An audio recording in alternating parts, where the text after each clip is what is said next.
Yes, ready, start. I am glad to welcome you today to this conference. As you are aware, our object is to discuss problems of universities with special reference to the improvement of standards and coordination of facilities for higher education. It was my intention to call this conference in January, but on account of pressure of work, this could not be done. The problem we have met to discuss is not new, though it has acquired a new urgency after the attainment of independence. You are all aware that for the last 30 years or more, there have been persistent and at times well founded criticisms of our universities. The great increase in the number of students has been accompanied by a fall in the standard of attainment. Ill-equipped and ill-trained graduates have increased the number of the unemployed. Their indiscipline and lack of purpose have added to our difficulties at a time when the attainment of independence has posed great problems of reconstruction and development before the country. It was in order to examine the existing defects and make recommendations for the remodeling of university education in conformity with the needs of free India that the Radhakrishnan Commission was appointed in 1948. The commission made a careful survey of the entire field and made recommendations for necessary changes in the academic, financial, and administrative setup of our universities in the new context. It redefined the aims and objects of university education and placed special emphasis on the establishment of proper relations between the universities on the one hand and the central and state government on the other.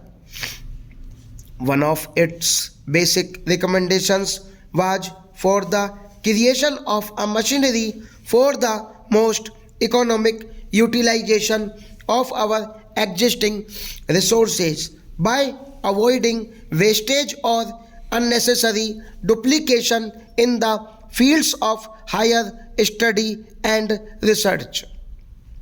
The problem of university education was also considered at the time when the Indian Constitution was being framed.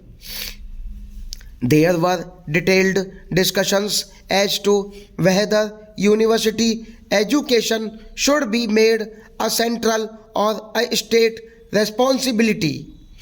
The Radhakrishnan Commission had recommended that the all India aspects of university education, the repercussions and interchanges necessary and desirable between universities and the need or a national guarantee of minimum standards of efficiency require that university education should be a concurrent responsibility of the center and the states.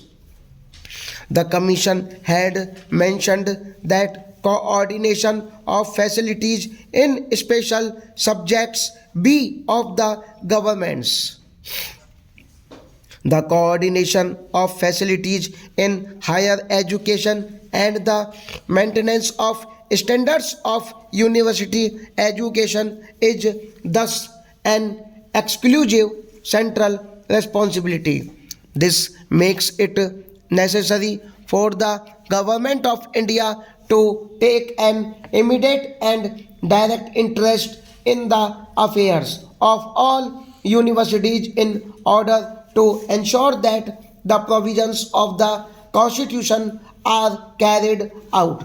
The government has considered the matter carefully and reached the conclusion that this responsibility cannot be discharged without the creation of an agency which would enable the government to carry out the necessary supervision and overall guidance. Since this duty is an exclusive central responsibility, the government would have been entitled to set up for these purposes an official body composed of its own officers and nominees. The government did not, however, do so.